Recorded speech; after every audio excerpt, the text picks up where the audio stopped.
On May 18th, 2026, Wizards of the Coast released one of the most anticipated Secret Lair products in recent memory, the Goblin Storm Commander Deck. This Goblin-themed Commander Deck features a bunch of original art from beloved artist Dakota Cates, better known as Wizard of Barge. And it's really something that Magic, I think, needs more of, which is a product that is featuring an artist with a unique voice and creating something really special for the game. Everything seemed lined up for this to be a success. It's a ready-to-play Commander Deck, costs $150, but has well over $275 worth of value in the individual cards. And that's not even including the fact that this is unique original artwork for this product. So the day of the launch, we all got in line to get ourselves a copy, and it sold out 34 minutes later. Despite the virtual queue, despite a limit of one per customer, and of course, not too long after, this started happening on eBay. A $150 retail product now selling for $400, $500, and it looks like the scalpers have won. What's even worse, though, is that Wizards of Barge themselves tried to get an additional copy. Wizard of Barge made a few statements online about this, one of which was on Reddit, and they said, "I'm obviously super disappointed in how the drop was handled. I woke up just like all of you to try and get a second copy. Yes, I only got one. And just like many of you, it sold out while it was in my cart. I spent months on the concepts and art for this deck, and it was truly my dream project with Magic. I don't gain anything from the deck selling out this fast. I want the most people possible to get to enjoy this project that I worked on so hard." And Wizard of Barge has a massive fan base. They have close to 1 million followers on Instagram, and I'm sure that they helped promote this product for Wizards of the Coast to get more people invested, not only in this idea, but also just in Magic itself. So not only was this a problem for Wizards, it also could be a problem for Wizard of Barge in their audience. This kind of begs the question, what's this all for? Like, why? Why is Wizards doing this? We've seen the strategy play out many times before. If anybody remembers Beanie Babies, that was something that was popular when I was young. Or more recently, there's been the sneakerhead craze. When we look at most of the companies that have tried to do this type of strategy, it's really quick profits at the cost of customer trust. So let's talk about the strategy of artificial scarcity, how it works, and why it ultimately fails. Distraction makers. Magic is no stranger to the idea of collectibles. It's been built into the game since the beginning, right? It is a collectible card game, a trading card game, after all. The idea of artificial scarcity has been printed on the cards themselves the entire time. We have commons, uncommons, rares at the beginning of the game, and then mythic rare was added afterward. From a gameplay perspective, this helps to solve a particular problem, something Richard Garfield coined while he was inventing Magic the Gathering, called the Queen problem. And the Queen problem is that if you allow players to customize their game pieces, what is stopping them from choosing the best game pieces, or all queens? Magic has several ways to combat this issue. Mana cost, limiting the number of copies in a deck, limiting to specific colors or multiple colors. But rarity and the fact that there is a system of entropy keeping players from acquiring the most optimal game pieces through booster packs was kind of this serendipitous connection of both something that helped the game sell very well and also kept players from optimizing the fun out of the game. But with Secret Lair, there's like a whole nother level of artificial scarcity here that is completely disconnected from the gameplay. And we look at this profit-seeking strategy of artificial scarcity, it tends to follow a similar pattern. There's engineered scarcity that creates a secondary market premium. This is done through things like FOMO, or fear of missing out. It also is a status signal, means that if you own something that other people don't, you can feel good about yourself.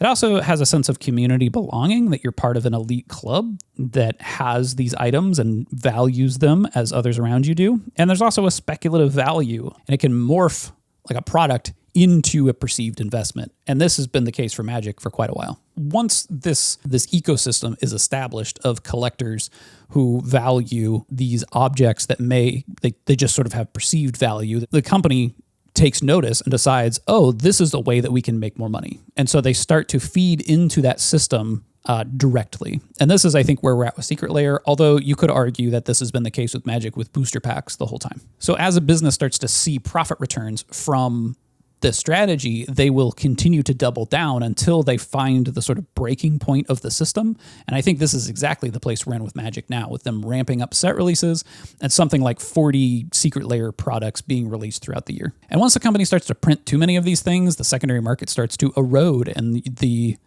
previous customers start to lose trust. The customers that used to buy the product for its sort of practical purpose, in the case of Magic, that would be playing the game, are sort of replaced with these speculator customers who now are seeing the game as secondary and the collectibles as the primary reason for buying the objects so that they can invest in them or resell them for a quick profit. Once you're in that system and you keep extracting, creating more and more collectibles, eventually there's too many of them. You flood the market. There's no longer enough customers to continue to buy those additional items, and the whole thing just sort of collapses out from under you. And at that point, you've probably alienated the people that were buying your product in the first place, and now the speculators leave, and the other players have been so turned off that they are also gone. Wizards of the Coast didn't invent this playbook, right? They're not the first company to do something like Secret Lair. So let's take a look at a few other companies that have used the same strategy of artificial scarcity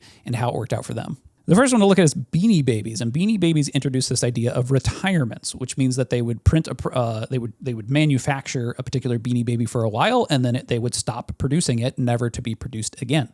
And if this sounds familiar, it's because Lego has adopted this same strategy. But in reality, they were manufacturing substantially more of each of these drops, I guess, than they were actually selling. And so warehouses were piling up with extra Beanie Babies to be sold on the secondary market later. At peak mania, Beanie Babies were 10% of all eBay sales, and $5 toys were selling for as much as $13,000. At a certain point, after so many Beanie Babies had been manufactured, the idea of any individual one being super rare starts to deteriorate. And eventually the whole thing just sort of blew up in their faces. They tried to basically say that they're going to cease production on any of these Beanie Babies all at once to see if they could retain any of that secondary market value.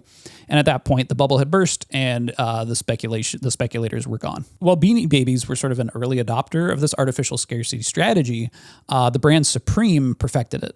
Supreme built its entire identity around the weekly drop. This would have strictly limited quantities, no restocks, no discounts ever. At one point, selling a branded brick that sold for $300 on the secondary market. They had built a gigantic brand off of FOMO that tapped into counterculture, and eventually the bean counters took notice. Supreme was acquired by VC Corporation in 2020 for $2.1 billion, and the new owners expanded stores globally and increased drops to hit revenue targets. And eventually, the counterculture grassroots demand evaporated. There's one more company to look at here, too, that has fallen into this trap. And this is one after seeing Supreme's success that they tried to sort of hop on board with this idea of limited edition drops. And this is where I think Wizards of the Coast has almost directly taken their playbook from, and that's Nike. And Nike followed in Supreme's footsteps by creating these sort of weekly drops for their more popular sneakers until in 2021, Nike released the Dunk Low Panda.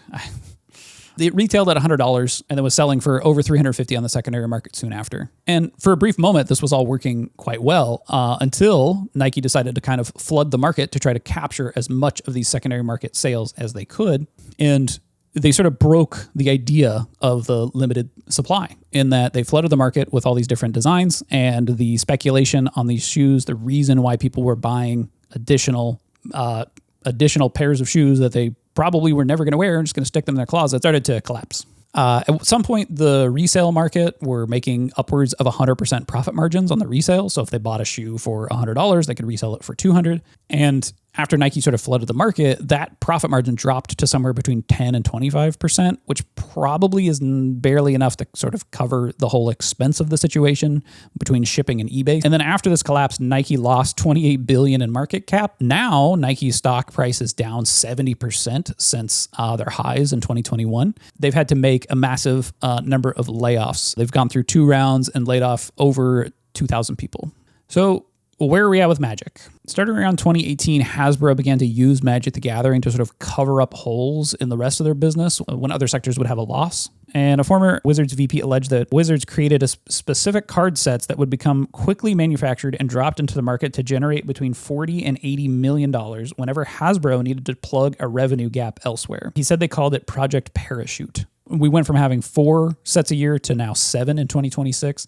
They are saying that we're going to go back to 6 in 2027, but if 7 sets worked out, I'm not sure why they wouldn't eventually either go back to 7 in 2028 or find other ways to make sure that they're producing enough product to keep profits increasing. And then in May of 2026, just days before the Goblin Storm disaster, Magic's head designer, Mark Rosewater, posted on his blog answering a fan about why Secret Lair moved away from print to demand to its current limited model. Mark says that print to demand was a misnomer from almost the very beginning, and it was only truly print to demand for the first 6 months of Secret Lair's existence. And after that, Wizards was pre-printing way more than they would need to guarantee we had enough to mail out. And this resulted in destroying massive quantities of unsold cards. Wizards now has to commit to print runs roughly a year in advance, meaning a true print-to-demand model would require an enormously long wait between orders and receiving. They're basically trying to say that the switch to limited edition printing was done to keep them from needing to overproduce too much product to make sure that they had enough on demand to send to customers. But couple things. If artist friends of mine, are able to produce a pre-order drop and get it shipped out within a month or two, why is a billion-dollar business unable to do that? They are producing massive quantities of these products. Although at this point with the limited runs, I'm not sure how many they actually produce. But if you had 100,000 things that need to get printed to be sent out, it's going to take a while for a printer to make those. You are a billion-dollar company. You can source new printers to help you print these things. You can source a particular print shop that will only print Secret Lair. You could make your own print shop that will only print Secret Lair. Now, sure, there's some complexities in maybe you don't understand how to run a print business and you have been working with third parties to be handling that side of the business for you the entire time. There's really no reason why they couldn't acquire more partners. You can't tell me that there's not enough printers in the world that could handle Secret Lairs in the volume that you require them in a reasonable amount of time and get them shipped out within, 3 months. Is 3 months reasonable? I feel like 3 months is pretty reasonable. The other thing that's weird here to me is that Wizards of the Coast has a means of distributing these products that they're just not using. Years ago, Wizards of the Coast began producing I think maybe the first time they started printing like direct singles for customer purchase. And this was with the From the Vault product. And these came out when I was working at my local game store. And so this included the game store in this ecosystem instead of cutting them out to save all the profits for themselves like they have. Instead, this was a way to have a premium product in a limited quantity that would be sent to game stores directly, and those game stores could offer it to the players. And now with Secret Lair, game stores have to get in line, just like the rest of us, and attempt to purchase as many copies of this as they can so that they can resell them to have some kind of profit to keep the doors open. And honestly, at this point, I wouldn't blame game stores for just ignoring this process altogether. This idea follows the same kind of arc, right? There's a product that has genuine enthusiasm by people who really care about the game, and then that enthusiasm, that trust that is built up over time is inevitably exploited by someone who comes in and buys the company. And then they use that trust to extract as much value as they can to the point where they sort of have a turnover in the audience where you get now speculators or people that are more interested in the secondary market game side of this. And then eventually they print too many collectible products that the whole thing sort of collapses on itself. I don't know where we're at in that stage at this point, and Wizards could theoretically carry on for a long time doing this strategy. But the thing to keep in mind here, I think, is that this is a choice, right? Like Wizards of the Coast is choosing this path to profitability, and they could make a different decision.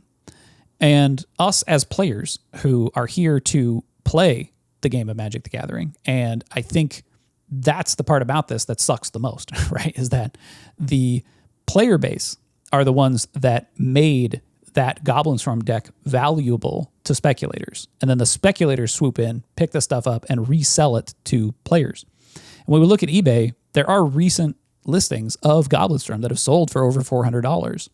And so as players, I think it's important that if we want this to change and we want Wizards of the Coast to make products that are accessible to players, that we can get our hands on these things and have to enjoy and share, that we don't buy these on the secondary market when they're scooped up by scalpers.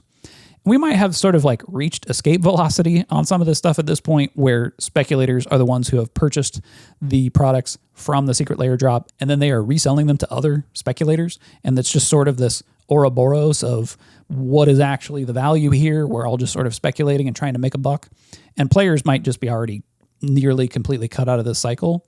And in some ways, though, the player interest in the product is creating more scarcity, right? Because when a player buys the secret layer, they're probably just going to open it and keep it, right? And that removes some product from the secondary market ecosystem. We made a video a while back about proxies and how proxies are tricky when you're a game designer and you want to support game stores and you want to build a community and you want your game pieces to be valuable so that somebody feels good about buying into the game. Proxies can kind of erode that system, right? It can cut game stores out of the equation. And the other problem with proxies is that it can undercut that system of entropy that I was talking about, where there's a resistance to you acquiring the most powerful game pieces. And if instead you just proxy everything without thinking about how powerful you're making your decks, you inevitably will make your decks more and more powerful to the point where you're sort of at the far end of that optimization curve. And it can happen rapidly. So if you're in a play group with somebody who spends a lot of money on Magic and has the most powerful cards, it makes a bit more sense to proxy so you're on the same level as them, and they're not sort of getting an unfair advantage by just spending more money on the game. In this instance with Goblin Storm, these cards are valuable and a little bit difficult to get a hold of, but I think the main reason why people wanted this deck is because they would like Wizard of Barge's art, right? They want the aesthetics of this deck. And so when you can't get a hold of the cards at this point, even Wizards of Barge themselves came out and made a statement that said, hey, you can't get a hold of this. I'm not happy with the way this went. This feels like a lose for my fan base. Go ahead and proxy them. They've since sort of walked that statement back. I'm assuming because they probably got pressure from Wizards to say, hey, maybe you shouldn't call for people to proxy this project that we just worked on with you on if you want to make another Goblin deck in the future. That's where I think I'm at with this, right? Like if in order to sort of use this as a check on what Wizards of the Coast is doing, you print your own cards. Magic the Gathering has been around for over 30 years now, and they've gone through periods of turbulence that they've recovered from. They've been, there's been bad sets, there's been overprinting, there's been bad metas and a lot of bans. It will probably survive this too, right? We're in a very strange period in Magic's history that we've never been in before. I hope that the Magic that I know and love can survive through this and come out the other end of it looking at least something like what it used to look like. Right? It was about playing the game, and the game pieces that were valuable were first and foremost pieces that had utility in the game itself. This thing that happened with Goblin Storm wasn't an accident, right? Like Wizards of the Coast made decisions that led to this outcome. It wasn't a logistics failure. It was predictable, and it really is sort of the documented outcome of this strategy of artificial scarcity. The people that lose in this situation are the people who love the game itself and want to play the game of Magic the Gathering. And eventually, the strategy fails. So at some point, this will stop working. Wizard of Barge made something really special here, and I really hope that their audience understands that this was out of their hands. This was a decision by Wizards of the Coast, not by Wizard of Barge themselves. This could have been a fantastic entry point into Magic the Gathering in a way that was unique and interesting, and did one of the things that I think Magic has done best over the years, which is bring unique artistic voices to the world, right? And instead, Wizards of the Coast sold out their secret layer. Scalpers were able to make, $300 when they flip it on the secondary market. And a player that may have gotten into the game now through this deck, maybe a fan of Wizard of Barge, are looking at eBay listings at $500, $400 each, whatever it is, and thinking, maybe this game just isn't for me. I don't know. That's my thoughts. Share with me in the comments what you think about the situation. Like and subscribe to the channel. And thanks for watching. I'll see you next time.